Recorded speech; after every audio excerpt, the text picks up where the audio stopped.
5 anos. Esse foi o tempo que esperamos entre a saída de Homem-Aranha Sem Volta para Casa dos cinemas e a estreia deste filme. Para ser sincero, por volta do 3º ano, parei de acreditar que ele realmente ia sair.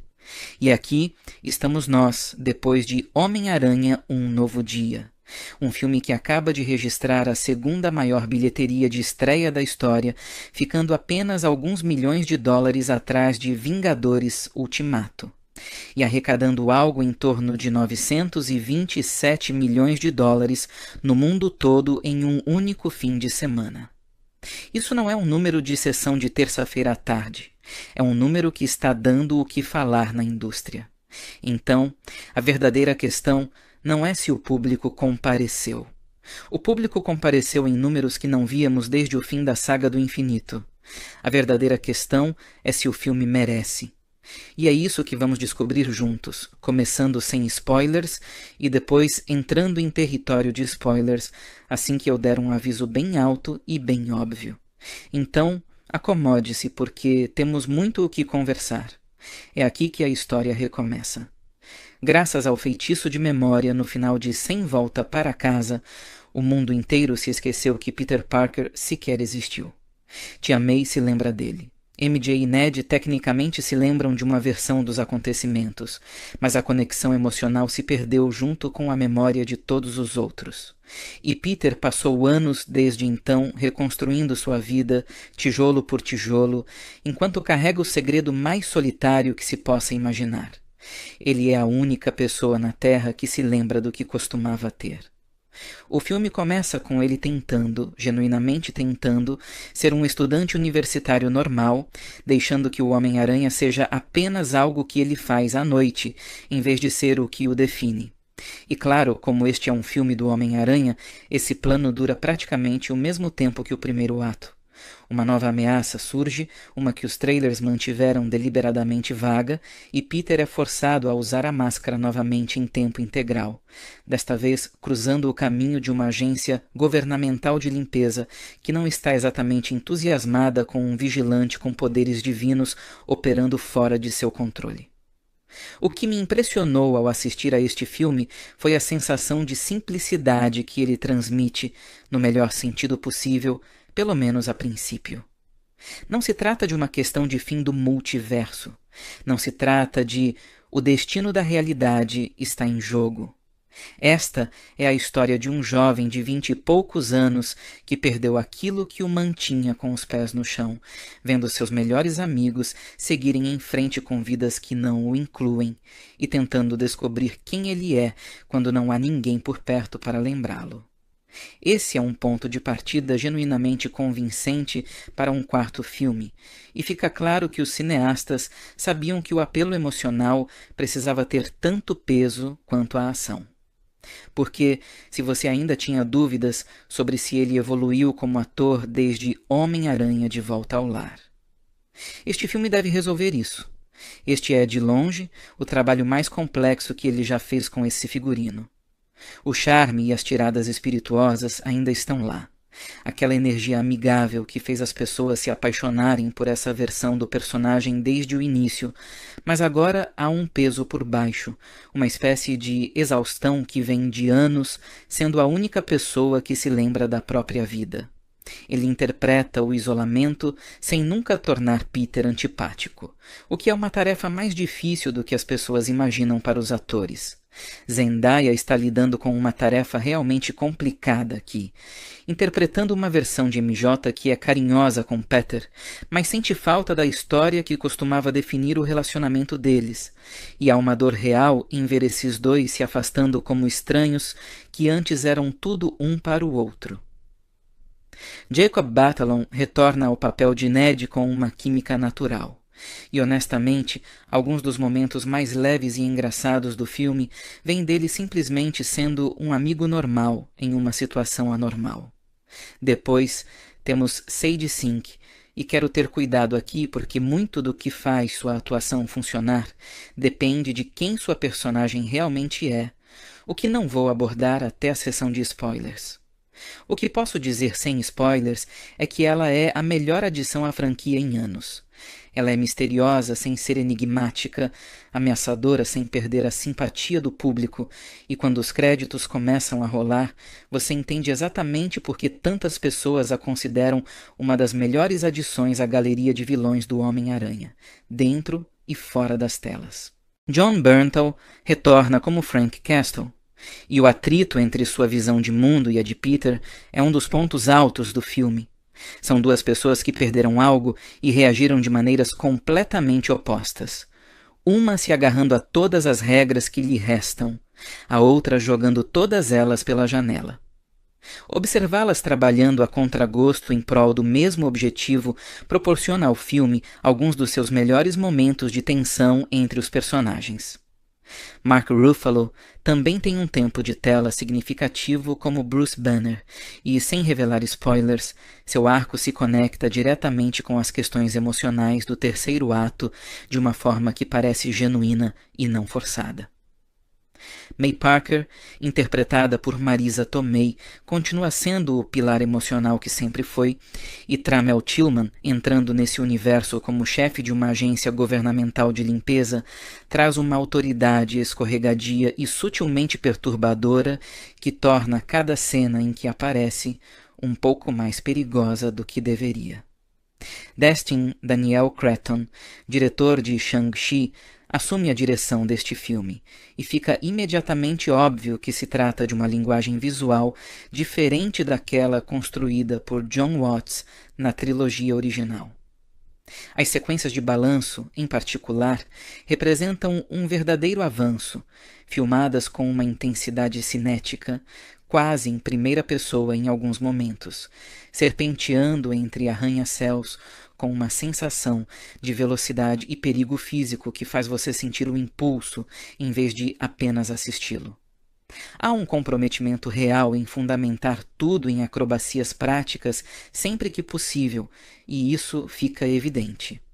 A coreografia das lutas é mais precisa e brutal do que em qualquer filme anterior, aproximando-se mais da precisão implacável de Shang-Chi do que da comédia acrobática de Homem-Aranha de Volta ao Lar.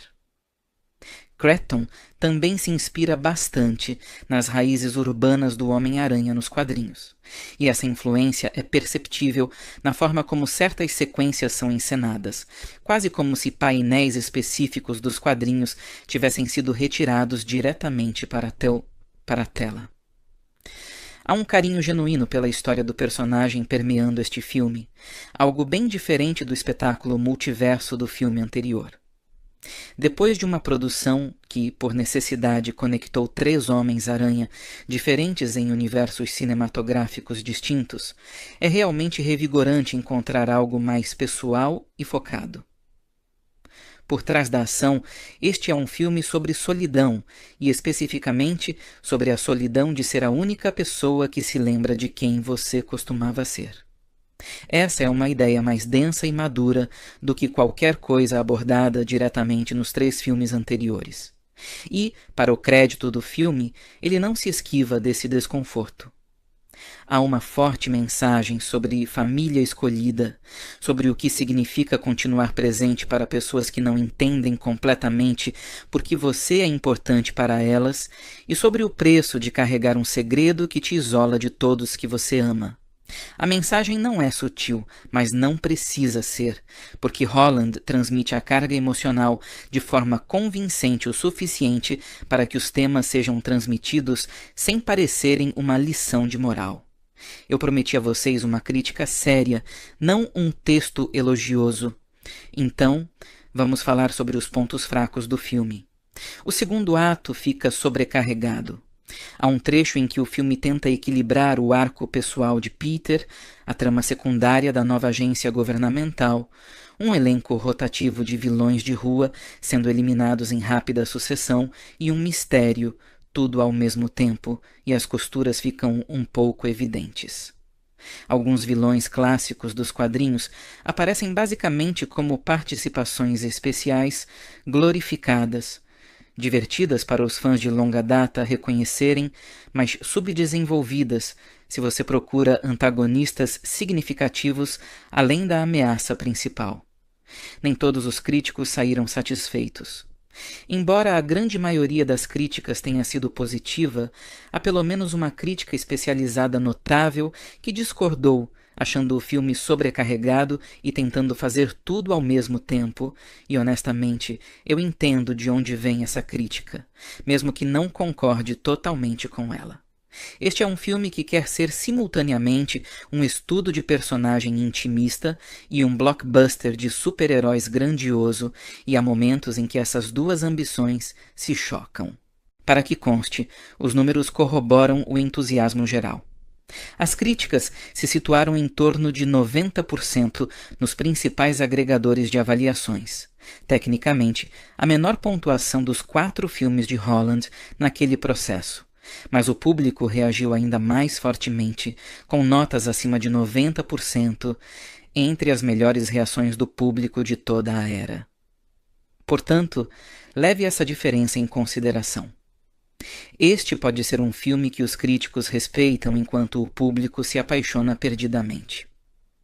Parker encontra Ned e MJ, que voltaram para Nova York depois de se formarem no MIT e não o reconhecem. Parker retorna para casa angustiado e acorda na manhã seguinte com os sentidos aguçados e teias orgânicas saindo de seus pulsos. Ele rastreia Gargan, agora possuído pelo telepata que tenta invadir o departamento de correções. O telepata zomba dele e Parker reage com uma violência incomum, espancando brutalmente Gargan e ferindo inadvertidamente um policial que atendia à ocorrência. Na esperança de controlar suas novas mutações, Parker procura Bruce Banner para perguntar sobre o dispositivo inibidor que usa esse IRAM para suprimir seu alter ego, o Hulk. Seguindo o conselho de Banner, Parker cria seu próprio inibidor para limitar seus poderes, enquanto também trabalha em um segundo para suprimir as habilidades do telepata. Antes que Parker possa terminar, o telepata o encontra e Paul, após descobrir sobre MJ, a possui e engana Parker para que revele seu rosto. Parker admite a derrota após salvar MJ por pouco, embora veja o telepata diretamente. Parker leva MJ para o esconderijo de Frank Castle para mantê-la segura. Com o equipamento de Castle e a intuição de MJ, Parker completa os 2 inibidores e descobre que o nome do telepata é Jean Grey. Quando Jean ataca o departamento de correção novamente, desta vez pessoalmente e usando um Hulk possuído, Parker a subjuga e a entrega ao departamento. Antes de perder a consciência, Jean menciona alguém chamado Sarah. Metzger afirma que Sarah é uma colega falecida recentemente, sobre quem Jean soube enquanto possuía sua mente. Quando Parker retorna, MJ o confronta com a carta que ele escreveu para ela e Ned, explicando o feitiço que apagou suas memórias. Ele se explica e declara seu amor. Mas MJ se desculpa por não o conhecer e não corresponder aos seus sentimentos. Apesar disso, ela o convida para seu apartamento, onde eles e Ned passam um tempo juntos, fortalecendo seus laços. Assim, a misteriosa antagonista que persegue Peter ao longo do filme acaba sendo Jean Grey, interpretada por Sadie Sink, e se você já tinha essa teoria, parabéns, você acertou. O que faz essa versão funcionar, pelo menos para mim, é que ela não é simplesmente inserida como uma ameaça mutante para o Homem-Aranha derrotar. Ela está sozinha neste mundo, um reflexo de como Peter está sozinho, sem X-Men, sem rede de apoio, ninguém que entenda o que ela pode fazer, e esse isolamento se transforma em algo genuinamente perigoso. Ela passa boa parte do filme transitando entre as mentes de nova-iorquinos desavisados e, em uma das escolhas mais brutais emocionalmente do roteiro, possui brevemente MJ, deixando Peter acreditar por um instante que a pessoa que ele ama realmente se lembra dele, antes de destruir essa esperança. É uma cena impactante e funciona justamente porque o filme dedicou muito tempo a estabelecer o quanto Peter precisa desse tipo de conexão. O filme também complica a questão de quem é o verdadeiro vilão. Jan não está agindo isoladamente.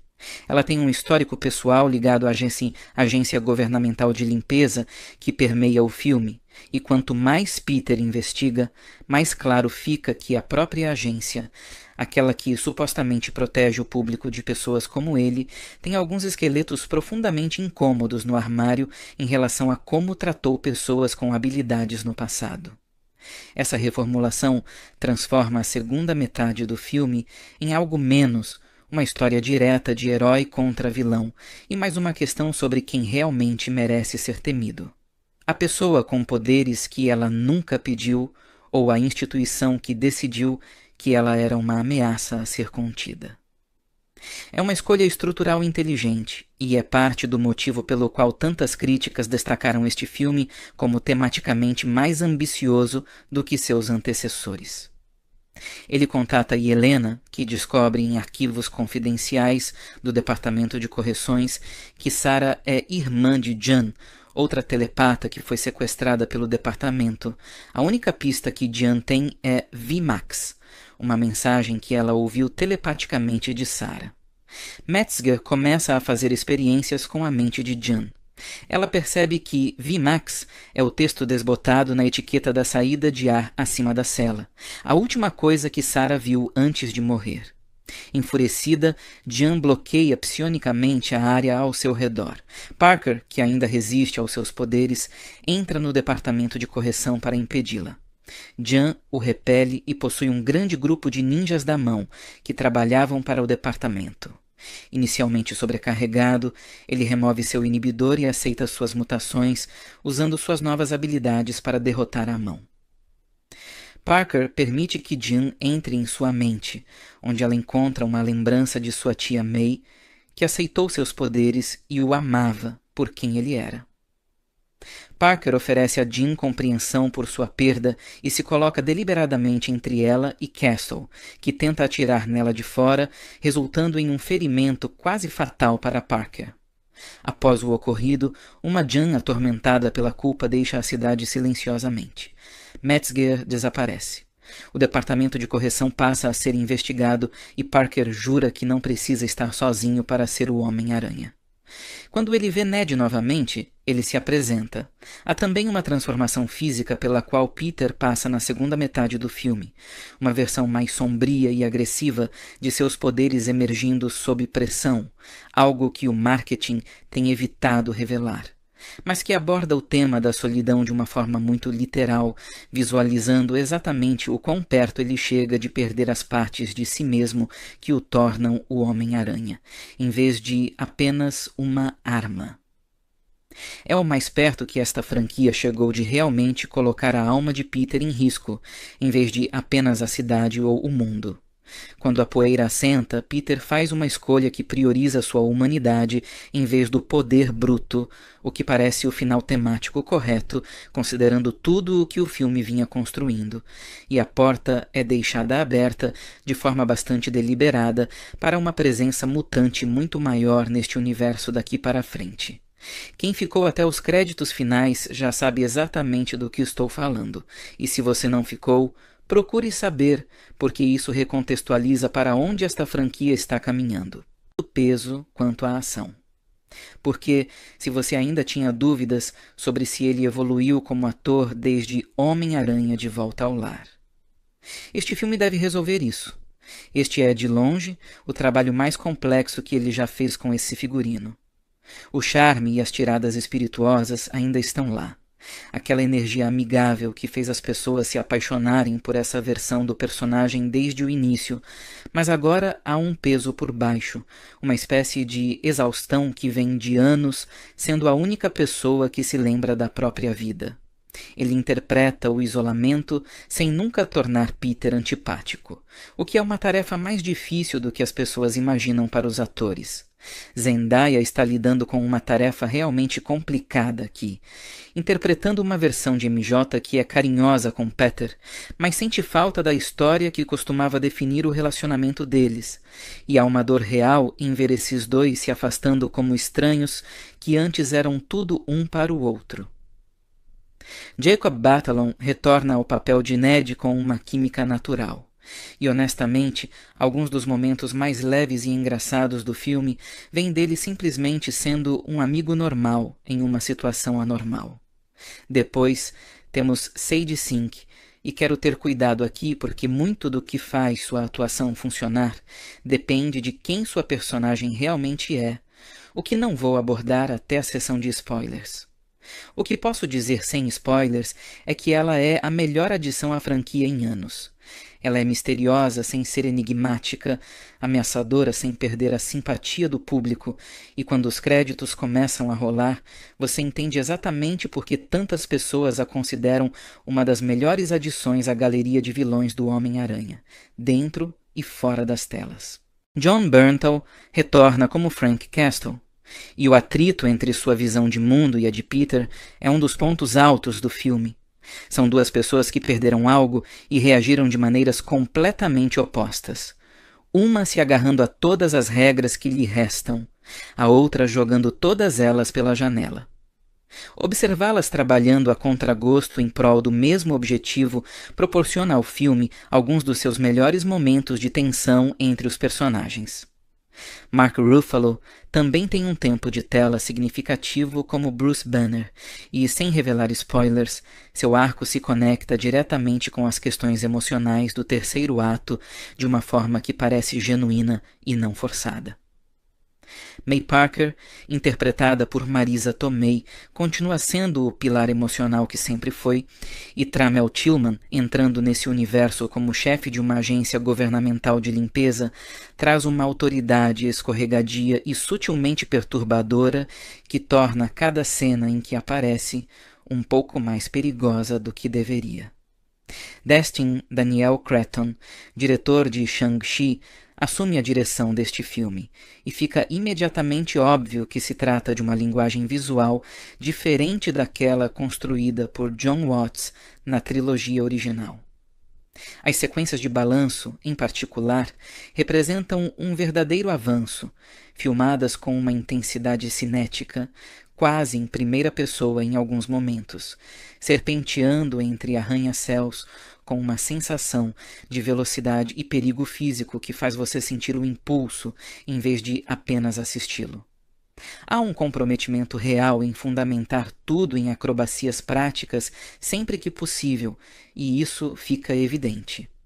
A coreografia das lutas é mais precisa e brutal do que em qualquer filme anterior, aproximando-se mais da precisão implacável de Shang-Chi do que da comédia acrobática de Homem-Aranha de Volta ao Lar. Cretton também se inspira bastante nas raízes urbanas do Homem-Aranha nos quadrinhos, e essa influência é perceptível na forma como certas sequências são encenadas, quase como se painéis específicos dos quadrinhos tivessem sido retirados diretamente para a tela.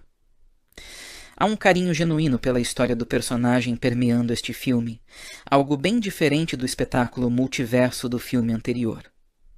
Depois de uma produção que, por necessidade, conectou 3 Homens-Aranha diferentes em universos cinematográficos distintos, é realmente revigorante encontrar algo mais pessoal e focado. Por trás da ação, este é um filme sobre solidão, e especificamente sobre a solidão de ser a única pessoa que se lembra de quem você costumava ser. Essa é uma ideia mais densa e madura do que qualquer coisa abordada diretamente nos 3 filmes anteriores. E, para o crédito do filme, ele não se esquiva desse desconforto. Há uma forte mensagem sobre família escolhida, sobre o que significa continuar presente para pessoas que não entendem completamente por que você é importante para elas e sobre o preço de carregar um segredo que te isola de todos que você ama. A mensagem não é sutil, mas não precisa ser, porque Holland transmite a carga emocional de forma convincente o suficiente para que os temas sejam transmitidos sem parecerem uma lição de moral. Eu prometi a vocês uma crítica séria, não um texto elogioso. Então, vamos falar sobre os pontos fracos do filme. O segundo ato fica sobrecarregado. Há um trecho em que o filme tenta equilibrar o arco pessoal de Peter, a trama secundária da nova agência governamental, um elenco rotativo de vilões de rua sendo eliminados em rápida sucessão e um mistério, tudo ao mesmo tempo, e as costuras ficam um pouco evidentes. Alguns vilões clássicos dos quadrinhos aparecem basicamente como participações especiais glorificadas, divertidas para os fãs de longa data reconhecerem, mas subdesenvolvidas se você procura antagonistas significativos além da ameaça principal. Nem todos os críticos saíram satisfeitos. Embora a grande maioria das críticas tenha sido positiva, há pelo menos uma crítica especializada notável que discordou, achando o filme sobrecarregado e tentando fazer tudo ao mesmo tempo, e honestamente, eu entendo de onde vem essa crítica, mesmo que não concorde totalmente com ela. Este é um filme que quer ser simultaneamente um estudo de personagem intimista e um blockbuster de super-heróis grandioso, e há momentos em que essas duas ambições se chocam. Para que conste, os números corroboram o entusiasmo geral. As críticas se situaram em torno de 90% nos principais agregadores de avaliações. Tecnicamente, a menor pontuação dos 4 filmes de Holland naquele processo. Mas o público reagiu ainda mais fortemente, com notas acima de 90%, entre as melhores reações do público de toda a era. Portanto, leve essa diferença em consideração. Este pode ser um filme que os críticos respeitam enquanto o público se apaixona perdidamente. Parker encontra Ned e MJ, que voltaram para Nova York depois de se formarem no MIT e não o reconhecem. Parker retorna para casa angustiado e acorda na manhã seguinte com os sentidos aguçados e teias orgânicas saindo de seus pulsos. Ele rastreia Gargan, agora possuído pelo telepata que tenta invadir o departamento de correções. O telepata zomba dele e Parker reage com uma violência incomum, espancando brutalmente Gargan e ferindo inadvertidamente um policial que atendia à ocorrência. Na esperança de controlar suas novas mutações, Parker procura Bruce Banner para perguntar sobre o dispositivo inibidor que usa esse IRAM para suprimir seu alter ego, o Hulk. Seguindo o conselho de Banner, Parker cria seu próprio inibidor para limitar seus poderes, enquanto também trabalha em um segundo para suprimir as habilidades do telepata. Antes que Parker possa terminar, o telepata o encontra e Paul, após descobrir sobre MJ, a possui e engana Parker para que revele seu rosto. Parker admite a derrota após salvar MJ por pouco, embora veja o telepata diretamente.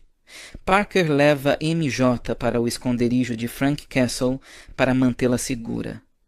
Com o equipamento de Castle e a intuição de MJ, Parker completa os 2 inibidores e descobre que o nome do telepata é Jean Grey. Quando Jean ataca o departamento de correção novamente, desta vez pessoalmente e usando um Hulk possuído, Parker a subjuga e a entrega ao departamento. Antes de perder a consciência, Jean menciona alguém chamado Sarah. Metzger afirma que Sarah é uma colega falecida recentemente, sobre quem Jean soube enquanto possuía sua mente. Quando Parker retorna, MJ o confronta com a carta que ele escreveu para ela e Ned, explicando o feitiço que apagou suas memórias. Ele se explica e declara seu amor. Mas MJ se desculpa por não o conhecer e não corresponder aos seus sentimentos. Apesar disso, ela o convida para seu apartamento, onde eles e Ned passam um tempo juntos, fortalecendo seus laços. Assim, a misteriosa antagonista que persegue Peter ao longo do filme acaba sendo Jean Grey, interpretada por Sadie Sink, e se você já tinha essa teoria, parabéns, você acertou. O que faz essa versão funcionar, pelo menos para mim, é que ela não é simplesmente inserida como uma ameaça mutante para o Homem-Aranha derrotar. Ela está sozinha neste mundo, um reflexo de como Peter está sozinho, sem X-Men, sem rede de apoio, ninguém que entenda o que ela pode fazer, e esse isolamento se transforma em algo genuinamente perigoso. Ela passa boa parte do filme transitando entre as mentes de nova-iorquinos desavisados e, em uma das escolhas mais brutais emocionalmente do roteiro, possui brevemente MJ, deixando Peter acreditar por um instante que a pessoa que ele ama realmente se lembra dele antes de destruir essa esperança. É uma cena impactante e funciona justamente porque o filme dedicou muito tempo a estabelecer o quanto Peter precisa desse tipo de conexão. O filme também complica a questão de quem é o verdadeiro vilão. Jean não está agindo isoladamente. Ela tem um histórico pessoal ligado à agência governamental de limpeza que permeia o filme, e quanto mais Peter investiga, mais claro fica que a própria agência, aquela que supostamente protege o público de pessoas como ele, tem alguns esqueletos profundamente incômodos no armário em relação a como tratou pessoas com habilidades no passado. Essa reformulação transforma a segunda metade do filme em algo menos uma história direta de herói contra vilão e mais uma questão sobre quem realmente merece ser temido. A pessoa com poderes que ela nunca pediu ou a instituição que decidiu que ela era uma ameaça a ser contida. É uma escolha estrutural inteligente e é parte do motivo pelo qual tantas críticas destacaram este filme como tematicamente mais ambicioso do que seus antecessores. Ele contata Helena, que descobre em arquivos confidenciais do Departamento de Correções que Sarah é irmã de Jan, outra telepata que foi sequestrada pelo departamento. A única pista que Jan tem é VMAX, uma mensagem que ela ouviu telepaticamente de Sarah. Metzger começa a fazer experiências com a mente de Jan. Ela percebe que VMAX é o texto desbotado na etiqueta da saída de ar acima da cela, a última coisa que Sarah viu antes de morrer. Enfurecida, Jan bloqueia psionicamente a área ao seu redor. Parker, que ainda resiste aos seus poderes, entra no departamento de correção para impedi-la. Jan o repele e possui um grande grupo de ninjas da mão que trabalhavam para o departamento. Inicialmente sobrecarregado, ele remove seu inibidor e aceita suas mutações, usando suas novas habilidades para derrotar a mão. Parker permite que Jan entre em sua mente, onde ela encontra uma lembrança de sua tia May, que aceitou seus poderes e o amava por quem ele era. Parker oferece a Jean compreensão por sua perda e se coloca deliberadamente entre ela e Castle, que tenta atirar nela de fora, resultando em um ferimento quase fatal para Parker. Após o ocorrido, uma Jean atormentada pela culpa deixa a cidade silenciosamente. Metzger desaparece. O departamento de correção passa a ser investigado e Parker jura que não precisa estar sozinho para ser o Homem-Aranha. Quando ele vê Ned novamente, ele se apresenta. Há também uma transformação física pela qual Peter passa na segunda metade do filme, uma versão mais sombria e agressiva de seus poderes emergindo sob pressão, algo que o marketing tem evitado revelar, mas que aborda o tema da solidão de uma forma muito literal, visualizando exatamente o quão perto ele chega de perder as partes de si mesmo que o tornam o Homem-Aranha, em vez de apenas uma arma. É o mais perto que esta franquia chegou de realmente colocar a alma de Peter em risco, em vez de apenas a cidade ou o mundo. Quando a poeira assenta, Peter faz uma escolha que prioriza sua humanidade em vez do poder bruto, o que parece o final temático correto, considerando tudo o que o filme vinha construindo, e a porta é deixada aberta de forma bastante deliberada para uma presença mutante muito maior neste universo daqui para frente. Quem ficou até os créditos finais já sabe exatamente do que estou falando, e se você não ficou, procure saber, porque isso recontextualiza para onde esta franquia está caminhando, tanto peso quanto a ação. Porque, se você ainda tinha dúvidas sobre se ele evoluiu como ator desde Homem-Aranha de Volta ao Lar. Este filme deve resolver isso. Este é, de longe, o trabalho mais complexo que ele já fez com esse figurino.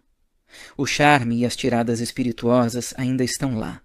Aquela energia amigável que fez as pessoas se apaixonarem por essa versão do personagem desde o início, mas agora há um peso por baixo, uma espécie de exaustão que vem de anos sendo a única pessoa que se lembra da própria vida.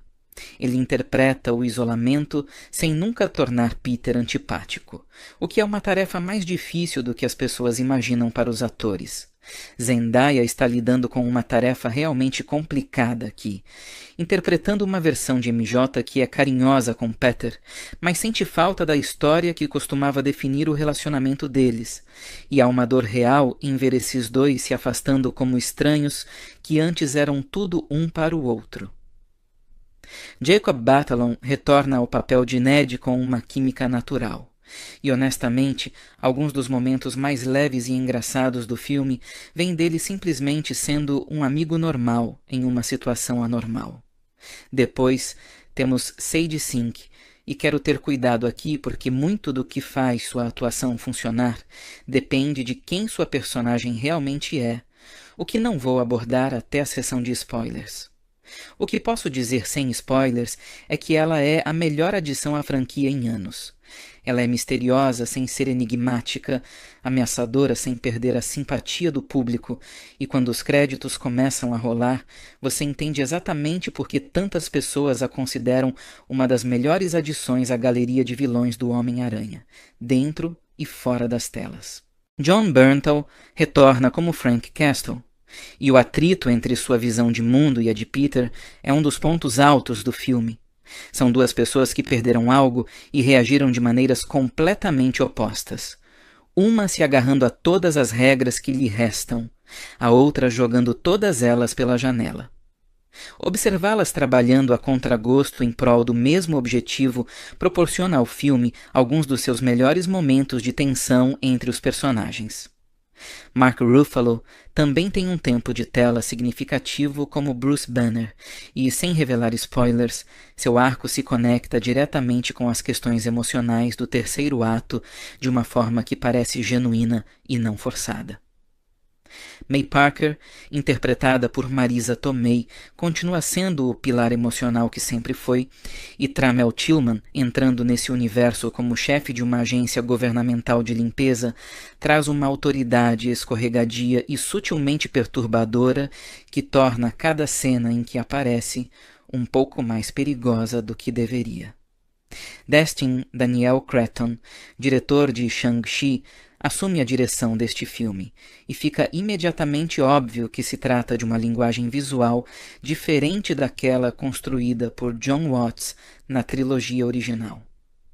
As sequências de balanço, em particular, representam um verdadeiro avanço, filmadas com uma intensidade cinética, quase em primeira pessoa em alguns momentos, serpenteando entre arranha-céus com uma sensação de velocidade e perigo físico que faz você sentir o impulso em vez de apenas assisti-lo. Há um comprometimento real em fundamentar tudo em acrobacias práticas sempre que possível, e isso fica evidente. A coreografia das lutas é mais precisa e brutal do que em qualquer filme anterior, aproximando-se mais da precisão implacável de Shang-Chi do que da comédia acrobática de Homem-Aranha de Volta ao Lar. Cretton também se inspira bastante nas raízes urbanas do Homem-Aranha nos quadrinhos, e essa influência é perceptível na forma como certas sequências são encenadas, quase como se painéis específicos dos quadrinhos tivessem sido retirados diretamente para a tela. Há um carinho genuíno pela história do personagem permeando este filme, algo bem diferente do espetáculo multiverso do filme anterior. Depois de uma produção que, por necessidade, conectou 3 Homens-Aranha diferentes em universos cinematográficos distintos, é realmente revigorante encontrar algo mais pessoal e focado. Por trás da ação, este é um filme sobre solidão, e especificamente sobre a solidão de ser a única pessoa que se lembra de quem você costumava ser. Essa é uma ideia mais densa e madura do que qualquer coisa abordada diretamente nos 3 filmes anteriores. E, para o crédito do filme, ele não se esquiva desse desconforto. Há uma forte mensagem sobre família escolhida, sobre o que significa continuar presente para pessoas que não entendem completamente por que você é importante para elas e sobre o preço de carregar um segredo que te isola de todos que você ama. A mensagem não é sutil, mas não precisa ser, porque Holland transmite a carga emocional de forma convincente o suficiente para que os temas sejam transmitidos sem parecerem uma lição de moral. Eu prometi a vocês uma crítica séria, não um texto elogioso. Então, vamos falar sobre os pontos fracos do filme. O segundo ato fica sobrecarregado. Há um trecho em que o filme tenta equilibrar o arco pessoal de Peter, a trama secundária da nova agência governamental, um elenco rotativo de vilões de rua sendo eliminados em rápida sucessão e um mistério, tudo ao mesmo tempo, e as costuras ficam um pouco evidentes. Alguns vilões clássicos dos quadrinhos aparecem basicamente como participações especiais glorificadas, divertidas para os fãs de longa data reconhecerem, mas subdesenvolvidas se você procura antagonistas significativos além da ameaça principal. Nem todos os críticos saíram satisfeitos. Embora a grande maioria das críticas tenha sido positiva, há pelo menos uma crítica especializada notável que discordou, achando o filme sobrecarregado e tentando fazer tudo ao mesmo tempo, e honestamente, eu entendo de onde vem essa crítica, mesmo que não concorde totalmente com ela. Este é um filme que quer ser simultaneamente um estudo de personagem intimista e um blockbuster de super-heróis grandioso, e há momentos em que essas duas ambições se chocam. Para que conste, os números corroboram o entusiasmo geral. As críticas se situaram em torno de 90% nos principais agregadores de avaliações. Tecnicamente, a menor pontuação dos 4 filmes de Holland naquele processo. Mas o público reagiu ainda mais fortemente, com notas acima de 90%, entre as melhores reações do público de toda a era. Portanto, leve essa diferença em consideração. Este pode ser um filme que os críticos respeitam enquanto o público se apaixona perdidamente. Parker encontra Ned e MJ, que voltaram para Nova York depois de se formarem no MIT e não o reconhecem. Parker retorna para casa angustiado e acorda na manhã seguinte com os sentidos aguçados e teias orgânicas saindo de seus pulsos. Ele rastreia Gargan, agora possuído pelo telepata que tenta invadir o departamento de correções. O telepata zomba dele e Parker reage com uma violência incomum, espancando brutalmente Gargan e ferindo inadvertidamente um policial que atendia à ocorrência. Na esperança de controlar suas novas mutações, Parker procura Bruce Banner para perguntar sobre o dispositivo inibidor que usa esse IRAM para suprimir seu alter ego, o Hulk. Seguindo o conselho de Banner, Parker cria seu próprio inibidor para limitar seus poderes, enquanto também trabalha em um segundo para suprimir as habilidades do telepata. Antes que Parker possa terminar, o telepata o encontra e Paul, após descobrir sobre MJ, a possui e engana Parker para que revele seu rosto. Parker admite a derrota após salvar MJ por pouco, embora veja o telepata diretamente. Parker leva MJ para o esconderijo de Frank Castle para mantê-la segura. Com o equipamento de Castle e a intuição de MJ, Parker completa os 2 inibidores e descobre que o nome do telepata é Jean Grey. Quando Jean ataca o departamento de correção novamente, desta vez pessoalmente e usando um Hulk possuído, Parker a subjuga e a entrega ao departamento. Antes de perder a consciência, Jean menciona alguém chamado Sarah. Metzger afirma que Sarah é uma colega falecida recentemente, sobre quem Jean soube enquanto possuía sua mente. Quando Parker retorna, MJ o confronta com a carta que ele escreveu para ela e Ned, explicando o feitiço que apagou suas memórias. Ele se explica e declara seu amor. Mas MJ se desculpa por não o conhecer e não corresponder aos seus sentimentos. Apesar disso, ela o convida para seu apartamento, onde eles e Ned passam um tempo juntos, fortalecendo seus laços. Assim, a misteriosa antagonista que persegue Peter ao longo do filme acaba sendo Jean Grey, interpretada por Sadie Sink. E se você já tinha essa teoria, parabéns, você acertou. O que faz essa versão funcionar, pelo menos para mim, é que ela não é simplesmente inserida como uma ameaça mutante para o Homem-Aranha derrotar. Ela está sozinha neste mundo, um reflexo de como Peter está sozinho, sem X-Men, sem rede de apoio, ninguém que entenda o que ela pode fazer, e esse isolamento se transforma em algo genuinamente perigoso. Ela passa boa parte do filme transitando entre as mentes de nova-iorquinos desavisados e, em uma das escolhas mais brutais emocionalmente do roteiro, possui brevemente MJ, deixando Peter acreditar por um instante que a pessoa que ele ama realmente se lembra dele, antes de destruir essa esperança. É uma cena impactante e funciona justamente porque o filme dedicou muito tempo a estabelecer o quanto Peter precisa desse tipo de conexão. O filme também complica a questão de quem é o verdadeiro vilão. Jean não está agindo isoladamente. Ela tem um histórico pessoal ligado à agência governamental de limpeza que permeia o filme, e quanto mais Peter investiga, mais claro fica que a própria agência, aquela que supostamente protege o público de pessoas como ele, tem alguns esqueletos profundamente incômodos no armário em relação a como tratou pessoas com habilidades no passado. Essa reformulação transforma a segunda metade do filme em algo menos uma história direta de herói contra vilão e mais uma questão sobre quem realmente merece ser temido. A pessoa com poderes que ela nunca pediu ou a instituição que decidiu que ela era uma ameaça a ser contida. É uma escolha estrutural inteligente e é parte do motivo pelo qual tantas críticas destacaram este filme como tematicamente mais ambicioso do que seus antecessores.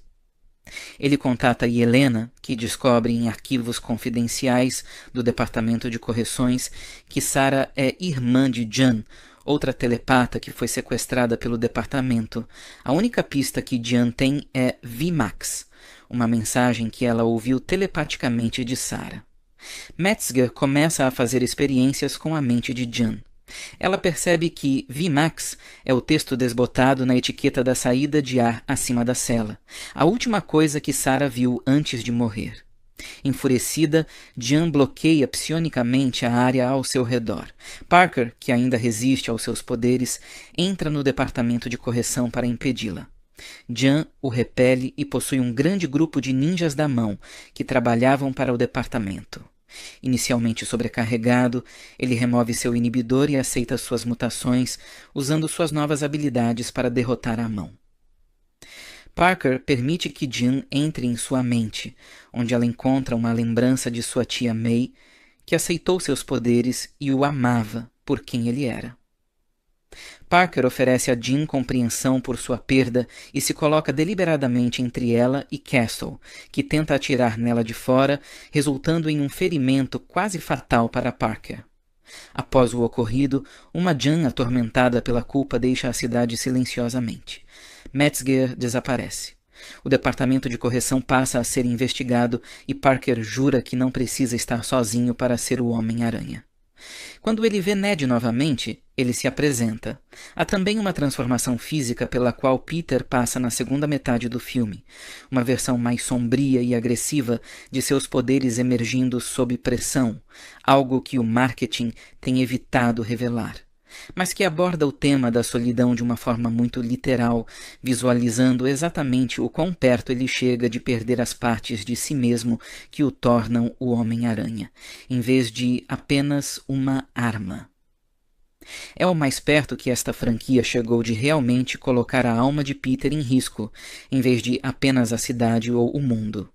Quando a poeira assenta, Peter faz uma escolha que prioriza sua humanidade em vez do poder bruto, o que parece o final temático correto, considerando tudo o que o filme vinha construindo, e a porta é deixada aberta, de forma bastante deliberada, para uma presença mutante muito maior neste universo daqui para frente.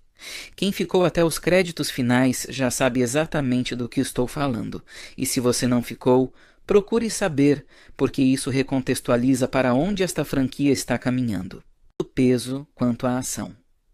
Porque, se você ainda tinha dúvidas sobre se ele evoluiu como ator desde Homem-Aranha de Volta ao Lar, este filme deve resolver isso.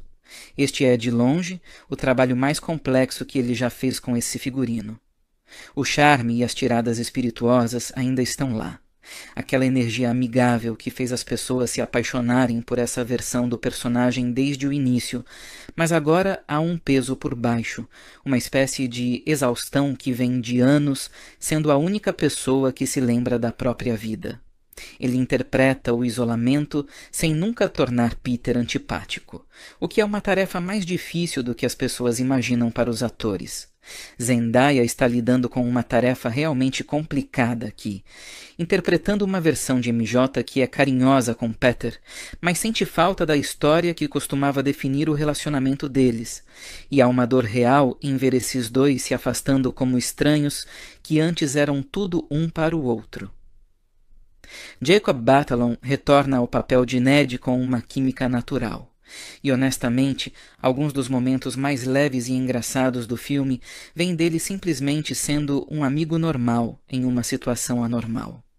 Depois, temos Sadie Sink, e quero ter cuidado aqui porque muito do que faz sua atuação funcionar depende de quem sua personagem realmente é, o que não vou abordar até a sessão de spoilers. O que posso dizer sem spoilers é que ela é a melhor adição à franquia em anos. Ela é misteriosa sem ser enigmática, ameaçadora sem perder a simpatia do público, e quando os créditos começam a rolar, você entende exatamente por que tantas pessoas a consideram uma das melhores adições à galeria de vilões do Homem-Aranha, dentro e fora das telas. Jon Bernthal retorna como Frank Castle, e o atrito entre sua visão de mundo e a de Peter é um dos pontos altos do filme. São duas pessoas que perderam algo e reagiram de maneiras completamente opostas. Uma se agarrando a todas as regras que lhe restam, a outra jogando todas elas pela janela. Observá-las trabalhando a contragosto em prol do mesmo objetivo proporciona ao filme alguns dos seus melhores momentos de tensão entre os personagens. Mark Ruffalo também tem um tempo de tela significativo como Bruce Banner, e, sem revelar spoilers, seu arco se conecta diretamente com as questões emocionais do terceiro ato de uma forma que parece genuína e não forçada.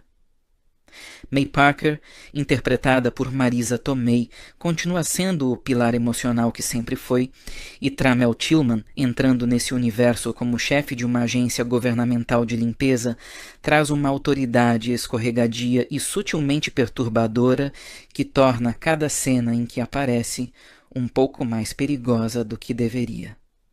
Destin Daniel Cretton, diretor de Shang-Chi, assume a direção deste filme, e fica imediatamente óbvio que se trata de uma linguagem visual diferente daquela construída por John Watts na trilogia original. As sequências de balanço, em particular, representam um verdadeiro avanço, filmadas com uma intensidade cinética, quase em primeira pessoa em alguns momentos, serpenteando entre arranha-céus com uma sensação de velocidade e perigo físico que faz você sentir o impulso em vez de apenas assisti-lo. Há um comprometimento real em fundamentar tudo em acrobacias práticas sempre que possível, e isso fica evidente.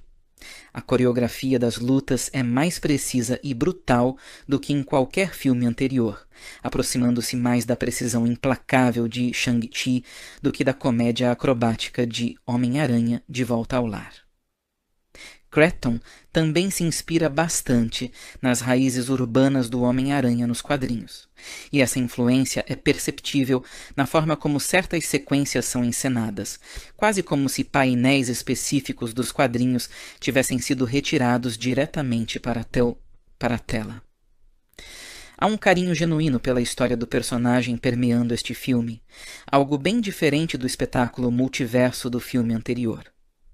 Depois de uma produção que, por necessidade, conectou 3 Homens-Aranha diferentes em universos cinematográficos distintos, é realmente revigorante encontrar algo mais pessoal e focado.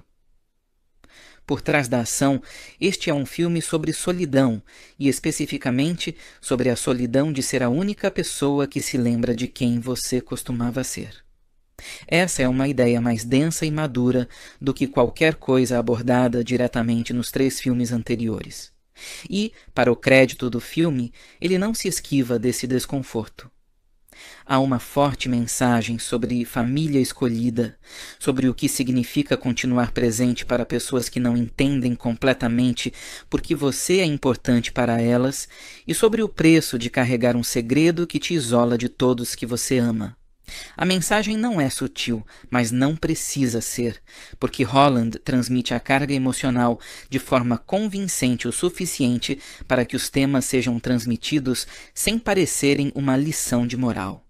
Eu prometi a vocês uma crítica séria, não um texto elogioso.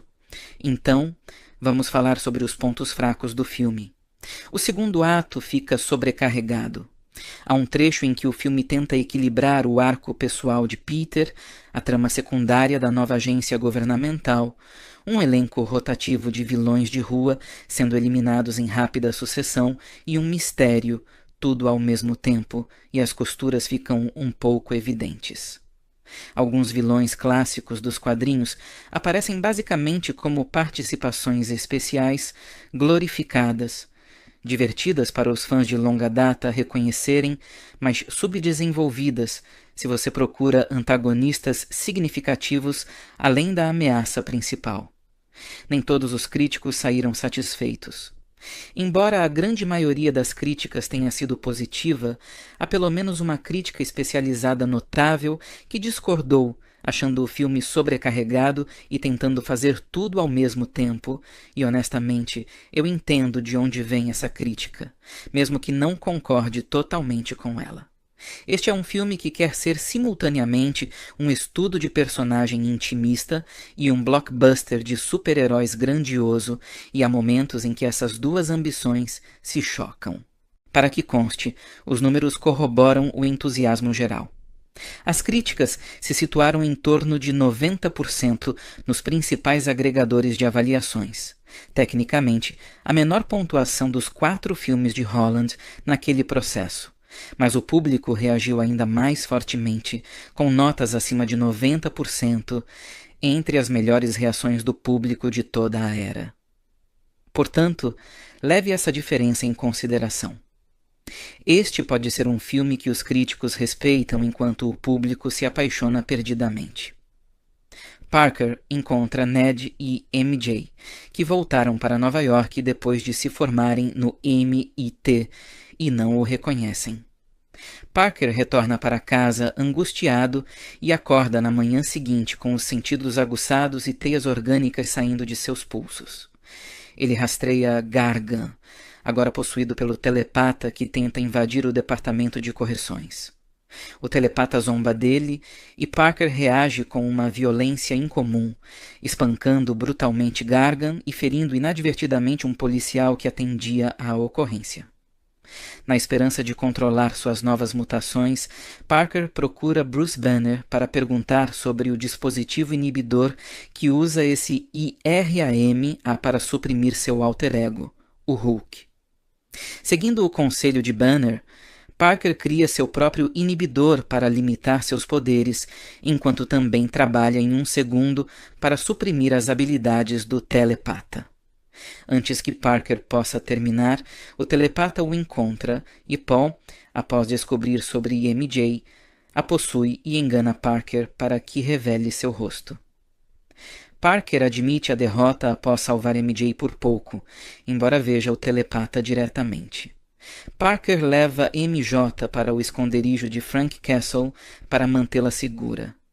Com o equipamento de Castle e a intuição de MJ, Parker completa os 2 inibidores e descobre que o nome do telepata é Jean Grey. Quando Jean ataca o departamento de correção novamente, desta vez pessoalmente e usando um Hulk possuído, Parker a subjuga e a entrega ao departamento. Antes de perder a consciência, Jean menciona alguém chamado Sarah. Metzger afirma que Sarah é uma colega falecida recentemente, sobre quem Jean soube enquanto possuía sua mente. Quando Parker retorna, MJ o confronta com a carta que ele escreveu para ela e Ned, explicando o feitiço que apagou suas memórias. Ele se explica e declara seu amor. Mas MJ se desculpa por não o conhecer e não corresponder aos seus sentimentos. Apesar disso, ela o convida para seu apartamento, onde eles e Ned passam um tempo juntos, fortalecendo seus laços. Assim, a misteriosa antagonista que persegue Peter ao longo do filme acaba sendo Jean Grey, interpretada por Sadie Sink. E se você já tinha essa teoria, parabéns, você acertou. O que faz essa versão funcionar, pelo menos para mim, é que ela não é simplesmente inserida como uma ameaça mutante para o Homem-Aranha derrotar. Ela está sozinha neste mundo, um reflexo de como Peter está sozinho, sem X-Men, sem rede de apoio, ninguém que entenda o que ela pode fazer, e esse isolamento se transforma em algo genuinamente perigoso. Ela passa boa parte do filme transitando entre as mentes de nova-iorquinos desavisados, e, em uma das escolhas mais brutais emocionalmente do roteiro, possui brevemente MJ, deixando Peter acreditar por um instante que a pessoa que ele ama realmente se lembra dele, antes de destruir essa esperança. É uma cena impactante e funciona justamente porque o filme dedicou muito tempo a estabelecer o quanto Peter precisa desse tipo de conexão. O filme também complica a questão de quem é o verdadeiro vilão. Jean não está agindo isoladamente. Ela tem um histórico pessoal ligado à agência governamental de limpeza que permeia o filme, e quanto mais Peter investiga, mais claro fica que a própria agência, aquela que supostamente protege o público de pessoas como ele, tem alguns esqueletos profundamente incômodos no armário em relação a como tratou pessoas com habilidades no passado.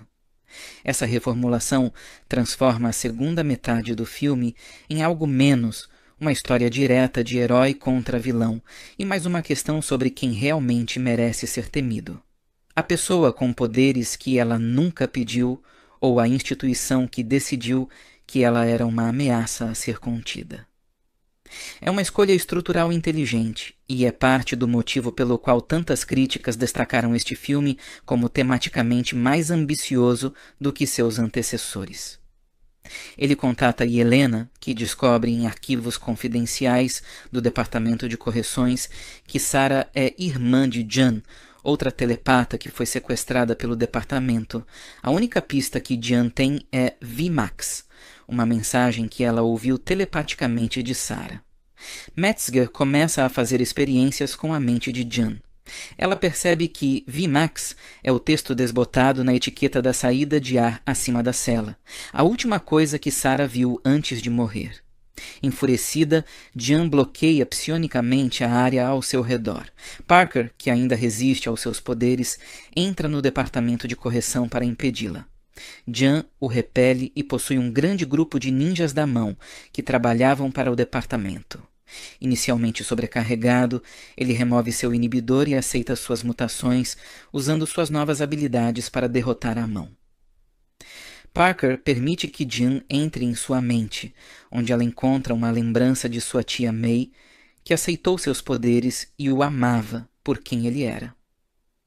Parker oferece a Jean compreensão por sua perda e se coloca deliberadamente entre ela e Castle, que tenta atirar nela de fora, resultando em um ferimento quase fatal para Parker. Após o ocorrido, uma Jean atormentada pela culpa deixa a cidade silenciosamente. Metzger desaparece. O departamento de correção passa a ser investigado e Parker jura que não precisa estar sozinho para ser o Homem-Aranha. Quando ele vê Ned novamente, ele se apresenta. Há também uma transformação física pela qual Peter passa na segunda metade do filme, uma versão mais sombria e agressiva de seus poderes emergindo sob pressão, algo que o marketing tem evitado revelar, mas que aborda o tema da solidão de uma forma muito literal, visualizando exatamente o quão perto ele chega de perder as partes de si mesmo que o tornam o Homem-Aranha, em vez de apenas uma arma. É o mais perto que esta franquia chegou de realmente colocar a alma de Peter em risco, em vez de apenas a cidade ou o mundo. Quando a poeira assenta, Peter faz uma escolha que prioriza sua humanidade em vez do poder bruto, o que parece o final temático correto, considerando tudo o que o filme vinha construindo, e a porta é deixada aberta, de forma bastante deliberada, para uma presença mutante muito maior neste universo daqui para frente. Quem ficou até os créditos finais já sabe exatamente do que estou falando, e se você não ficou, procure saber, porque isso recontextualiza para onde esta franquia está caminhando, tanto o peso quanto a ação. Porque, se você ainda tinha dúvidas sobre se ele evoluiu como ator desde Homem-Aranha de Volta ao Lar, este filme deve resolver isso. Este é, de longe, o trabalho mais complexo que ele já fez com esse figurino. O charme e as tiradas espirituosas ainda estão lá. Aquela energia amigável que fez as pessoas se apaixonarem por essa versão do personagem desde o início, mas agora há um peso por baixo, uma espécie de exaustão que vem de anos sendo a única pessoa que se lembra da própria vida. Ele interpreta o isolamento sem nunca tornar Peter antipático, o que é uma tarefa mais difícil do que as pessoas imaginam para os atores. Zendaya está lidando com uma tarefa realmente complicada aqui, interpretando uma versão de MJ que é carinhosa com Peter, mas sente falta da história que costumava definir o relacionamento deles, e há uma dor real em ver esses dois se afastando como estranhos que antes eram tudo um para o outro. Jacob Batalon retorna ao papel de Ned com uma química natural. E honestamente, alguns dos momentos mais leves e engraçados do filme vêm dele simplesmente sendo um amigo normal em uma situação anormal. Depois, temos Sadie Sink, e quero ter cuidado aqui porque muito do que faz sua atuação funcionar depende de quem sua personagem realmente é, o que não vou abordar até a sessão de spoilers. O que posso dizer sem spoilers é que ela é a melhor adição à franquia em anos. Ela é misteriosa sem ser enigmática, ameaçadora sem perder a simpatia do público, e quando os créditos começam a rolar, você entende exatamente por que tantas pessoas a consideram uma das melhores adições à galeria de vilões do Homem-Aranha, dentro e fora das telas. Jon Bernthal retorna como Frank Castle, e o atrito entre sua visão de mundo e a de Peter é um dos pontos altos do filme. São duas pessoas que perderam algo e reagiram de maneiras completamente opostas. Uma se agarrando a todas as regras que lhe restam, a outra jogando todas elas pela janela. Observá-las trabalhando a contragosto em prol do mesmo objetivo proporciona ao filme alguns dos seus melhores momentos de tensão entre os personagens.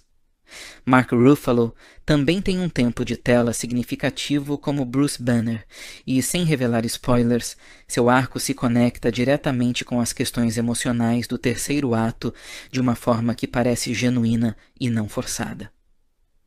May Parker, interpretada por Marisa Tomei, continua sendo o pilar emocional que sempre foi, e Tramel Tillman, entrando nesse universo como chefe de uma agência governamental de limpeza, traz uma autoridade escorregadia e sutilmente perturbadora que torna cada cena em que aparece um pouco mais perigosa do que deveria.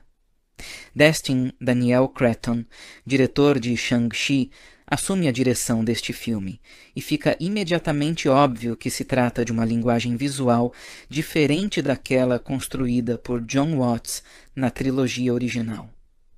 As sequências de balanço, em particular, representam um verdadeiro avanço, filmadas com uma intensidade cinética, quase em primeira pessoa em alguns momentos, serpenteando entre arranha-céus, com uma sensação de velocidade e perigo físico que faz você sentir o impulso em vez de apenas assisti-lo.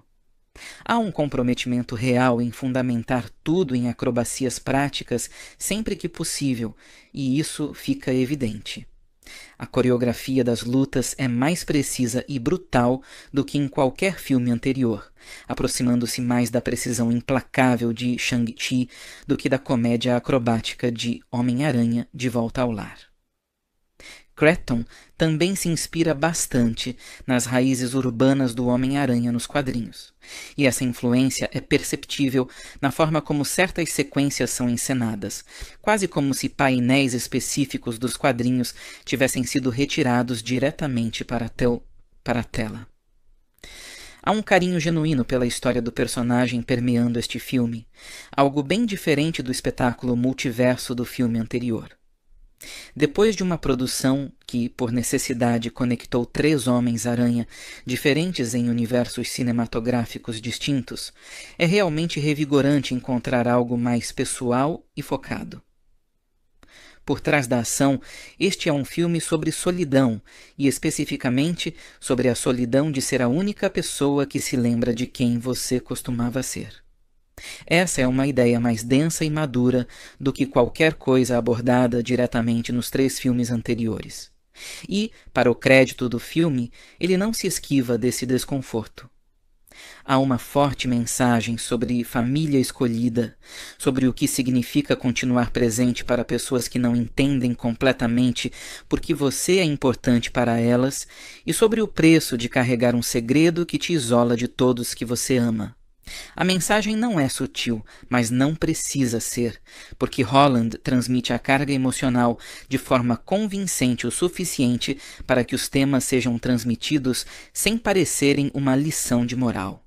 Eu prometi a vocês uma crítica séria, não um texto elogioso. Então, vamos falar sobre os pontos fracos do filme. O segundo ato fica sobrecarregado.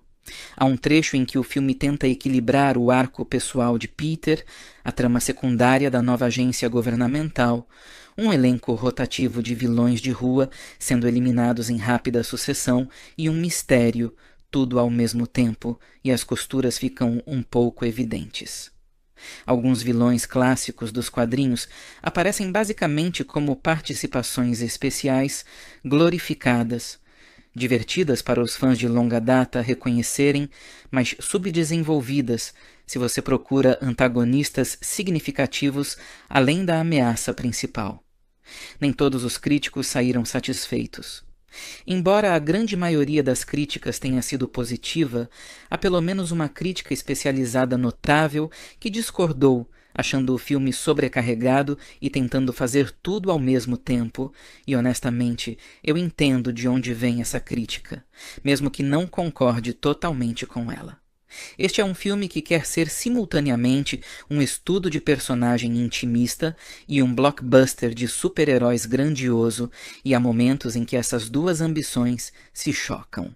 Para que conste, os números corroboram o entusiasmo geral. As críticas se situaram em torno de 90% nos principais agregadores de avaliações. Tecnicamente, a menor pontuação dos 4 filmes de Holland naquele processo. Mas o público reagiu ainda mais fortemente, com notas acima de 90%, entre as melhores reações do público de toda a era.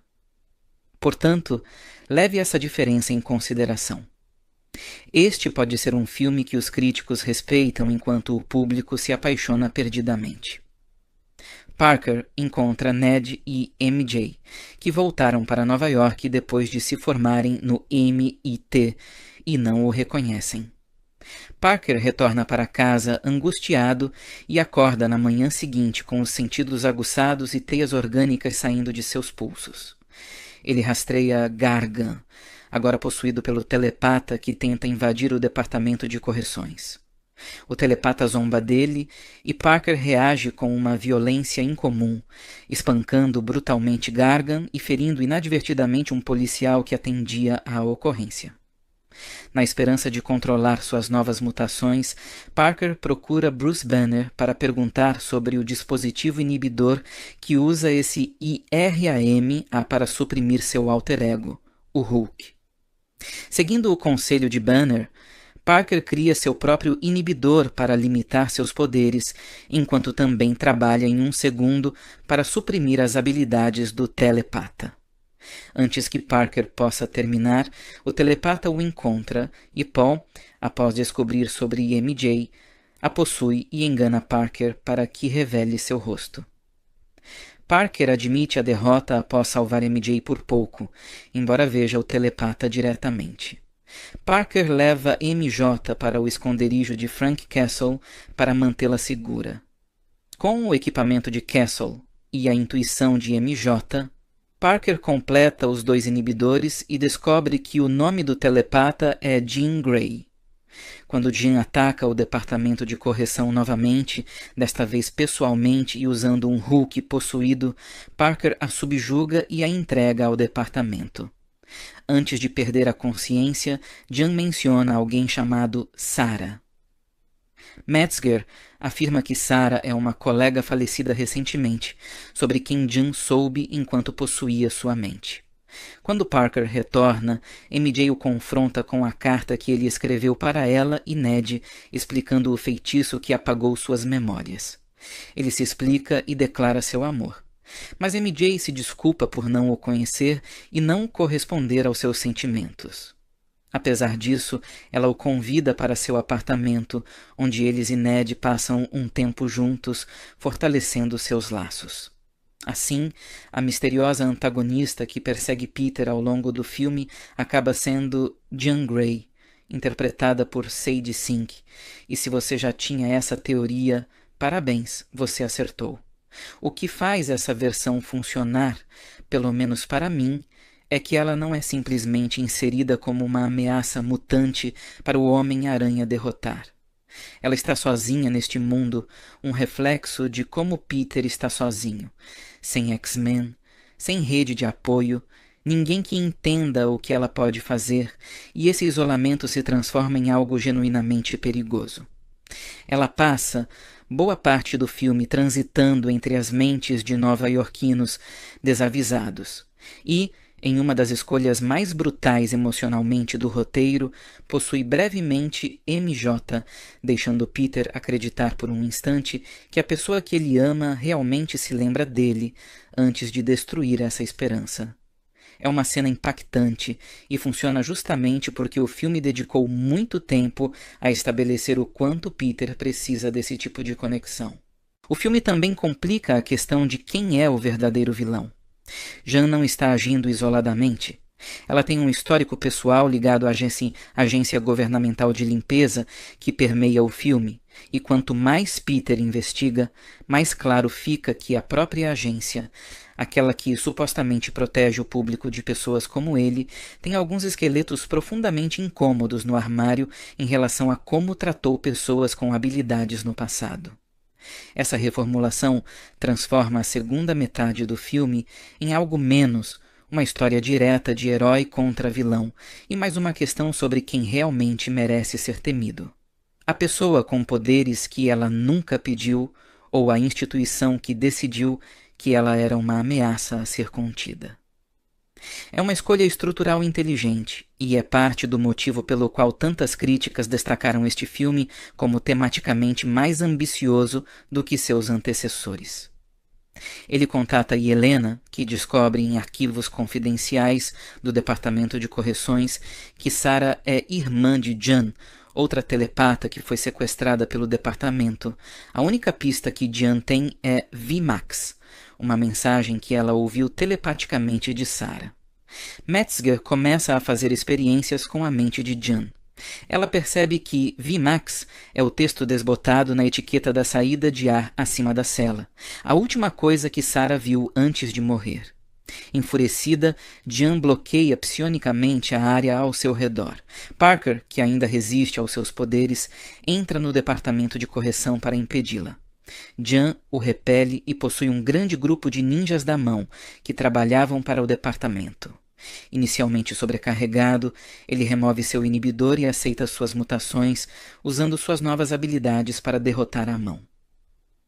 Parker permite que Jean entre em sua mente, onde ela encontra uma lembrança de sua tia May, que aceitou seus poderes e o amava por quem ele era. Parker oferece a Jean compreensão por sua perda e se coloca deliberadamente entre ela e Castle, que tenta atirar nela de fora, resultando em um ferimento quase fatal para Parker. Após o ocorrido, uma Jean atormentada pela culpa deixa a cidade silenciosamente. Metzger desaparece. O departamento de correção passa a ser investigado e Parker jura que não precisa estar sozinho para ser o Homem-Aranha. Quando ele vê Ned novamente, ele se apresenta. Há também uma transformação física pela qual Peter passa na segunda metade do filme, uma versão mais sombria e agressiva de seus poderes emergindo sob pressão, algo que o marketing tem evitado revelar, mas que aborda o tema da solidão de uma forma muito literal, visualizando exatamente o quão perto ele chega de perder as partes de si mesmo que o tornam o Homem-Aranha, em vez de apenas uma arma. É o mais perto que esta franquia chegou de realmente colocar a alma de Peter em risco, em vez de apenas a cidade ou o mundo. Quando a poeira assenta, Peter faz uma escolha que prioriza sua humanidade em vez do poder bruto, o que parece o final temático correto, considerando tudo o que o filme vinha construindo, e a porta é deixada aberta de forma bastante deliberada para uma presença mutante muito maior neste universo daqui para frente. Quem ficou até os créditos finais já sabe exatamente do que estou falando, e se você não ficou, procure saber, porque isso recontextualiza para onde esta franquia está caminhando. Os pulsos. Ele rastreia Gargan, agora possuído pelo telepata que tenta invadir o departamento de correções. O telepata zomba dele e Parker reage com uma violência incomum, espancando brutalmente Gargan e ferindo inadvertidamente um policial que atendia à ocorrência. Na esperança de controlar suas novas mutações, Parker procura Bruce Banner para perguntar sobre o dispositivo inibidor que usa esse IRAM para suprimir seu alter ego, o Hulk. Seguindo o conselho de Banner, Parker cria seu próprio inibidor para limitar seus poderes, enquanto também trabalha em um segundo para suprimir as habilidades do telepata. Antes que Parker possa terminar, o telepata o encontra e Paul, após descobrir sobre MJ, a possui e engana Parker para que revele seu rosto. Parker admite a derrota após salvar MJ por pouco, embora veja o telepata diretamente. Parker leva MJ para o esconderijo de Frank Castle para mantê-la segura. Com o equipamento de Castle e a intuição de MJ, Parker completa os 2 inibidores e descobre que o nome do telepata é Jean Grey. Quando Jean ataca o departamento de correção novamente, desta vez pessoalmente e usando um Hulk possuído, Parker a subjuga e a entrega ao departamento. Antes de perder a consciência, Jean menciona alguém chamado Sarah. Metzger afirma que Sarah é uma colega falecida recentemente, sobre quem Jean soube enquanto possuía sua mente. Quando Parker retorna, MJ o confronta com a carta que ele escreveu para ela e Ned, explicando o feitiço que apagou suas memórias. Ele se explica e declara seu amor. Mas MJ se desculpa por não o conhecer e não corresponder aos seus sentimentos. Apesar disso, ela o convida para seu apartamento, onde eles e Ned passam um tempo juntos, fortalecendo seus laços. Assim, a misteriosa antagonista que persegue Peter ao longo do filme acaba sendo Jean Grey, interpretada por Sadie Sink, e se você já tinha essa teoria, parabéns, você acertou. O que faz essa versão funcionar, pelo menos para mim, é que ela não é simplesmente inserida como uma ameaça mutante para o Homem-Aranha derrotar. Ela está sozinha neste mundo, um reflexo de como Peter está sozinho, sem X-Men, sem rede de apoio, ninguém que entenda o que ela pode fazer, e esse isolamento se transforma em algo genuinamente perigoso. Ela passa boa parte do filme transitando entre as mentes de nova-iorquinos desavisados e, em uma das escolhas mais brutais emocionalmente do roteiro, possui brevemente MJ, deixando Peter acreditar por um instante que a pessoa que ele ama realmente se lembra dele, antes de destruir essa esperança. É uma cena impactante e funciona justamente porque o filme dedicou muito tempo a estabelecer o quanto Peter precisa desse tipo de conexão. O filme também complica a questão de quem é o verdadeiro vilão. Jan não está agindo isoladamente. Ela tem um histórico pessoal ligado à agência governamental de limpeza que permeia o filme, e quanto mais Peter investiga, mais claro fica que a própria agência, aquela que supostamente protege o público de pessoas como ele, tem alguns esqueletos profundamente incômodos no armário em relação a como tratou pessoas com habilidades no passado. Essa reformulação transforma a segunda metade do filme em algo menos uma história direta de herói contra vilão e mais uma questão sobre quem realmente merece ser temido. A pessoa com poderes que ela nunca pediu ou a instituição que decidiu que ela era uma ameaça a ser contida. É uma escolha estrutural inteligente e é parte do motivo pelo qual tantas críticas destacaram este filme como tematicamente mais ambicioso do que seus antecessores. Ele contata Helena, que descobre em arquivos confidenciais do Departamento de Correções que Sarah é irmã de Jan, outra telepata que foi sequestrada pelo departamento. A única pista que Jan tem é VMAX, uma mensagem que ela ouviu telepaticamente de Sarah. Metzger começa a fazer experiências com a mente de Jan. Ela percebe que VMAX é o texto desbotado na etiqueta da saída de ar acima da cela, a última coisa que Sarah viu antes de morrer. Enfurecida, Jan bloqueia psionicamente a área ao seu redor. Parker, que ainda resiste aos seus poderes, entra no departamento de correção para impedi-la. Jan o repele e possui um grande grupo de ninjas da mão que trabalhavam para o departamento. Inicialmente sobrecarregado, ele remove seu inibidor e aceita suas mutações, usando suas novas habilidades para derrotar a mão.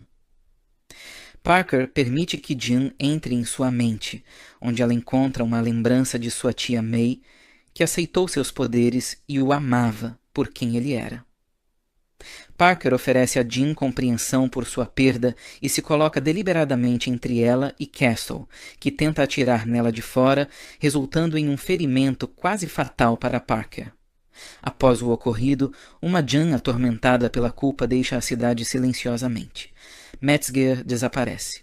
O departamento de correção passa a ser investigado e Parker jura que não precisa estar sozinho para ser o Homem-Aranha. Quando ele vê Ned novamente, ele se apresenta. Há também uma transformação física pela qual Peter passa na segunda metade do filme, uma versão mais sombria e agressiva de seus poderes emergindo sob pressão, algo que o marketing tem evitado revelar, mas que aborda o tema da solidão de uma forma muito literal, visualizando exatamente o quão perto ele chega de perder as partes de si mesmo que o tornam o Homem-Aranha, em vez de apenas uma arma. É o mais perto que esta franquia chegou de realmente colocar a alma de Peter em risco, em vez de apenas a cidade ou o mundo. Quando a poeira assenta, Peter faz uma escolha que prioriza sua humanidade em vez do poder bruto, o que parece o final temático correto, considerando tudo o que o filme vinha construindo, e a porta é deixada aberta de forma bastante deliberada para uma presença mutante muito maior neste universo daqui para frente. Quem ficou até os créditos finais já sabe exatamente do que estou falando, e se você não ficou, procure saber, porque isso recontextualiza para onde esta franquia está caminhando.